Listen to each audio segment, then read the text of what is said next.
Davom etamiz. Mamlakatimizda yoshlarni qo'llab-quvvatlash, ularning muammo va takliflarini bevosita joylarda o'rganish hamda bandligini ta'minlash davlat siyosatining ustuvor yo'nalishlaridan biri hisoblanadi. Ana shu maqsadda joylarda rahbar va yoshlar uchrashuvlari muntazam tashkil etilmoqda. Muxbirimiz Dilobar Xoliqova Toshkent viloyatidan xabar qiladi. O'zbekiston Respublikasi mudofaasiga ko'maklashuvchi vatanparvar tashkiloti Toshkent viloyat kengashi tomonidan Zangiota tumanida rahbar va yoshlar uchrashuvi bo'lib o'tdi.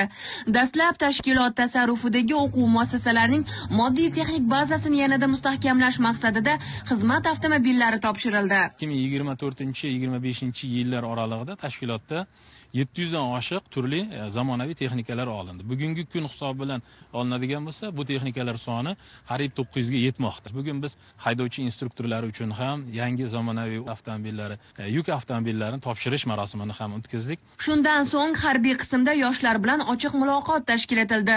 Unda yoshlarni vatanparvarlik ruhida tarbiyalash, ularni to'g'ri mutaxassisliklarga yo'naltirish hamda yoshlar o'rtasida jinoyatchilikni oldini olish masalalariga alohida e'tibor qaratildi.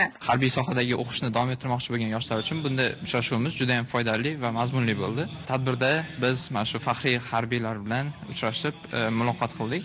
Vatanparvar tashkilotini imkoniyatlari haqidagi qiziqtirgan savollarimizga to'liq javob oldik. Mart oyidan boshlab respublikamizda har hafta viloyatlarga chiqib yoshlar bilan uchrashuvni o'tkazishni oldimizga maqsad qildik va bugungacha o'tkazib kelyapmiz. Bugungi uchrashuvimiz albatta avvalambor jamiyatda yoshlarimizning o'rni, ularni kelajak quruvchilari sifatida vatanga qanchalik qadrli ekanligini anglatish. Tadbir davomida harbiy ko'rgazmali qurollar va zamonaviy texnikalar namoyishi ham bo'lib o'tdi. O'ylaymizki, bugungi uchrashuv yoshlarning vatanga bo'lgan muhabbatini yanada mustahkamlab, ularni yurt ravnaqi yo'lida fidoyilik bilan xizmat qilishga undaydi.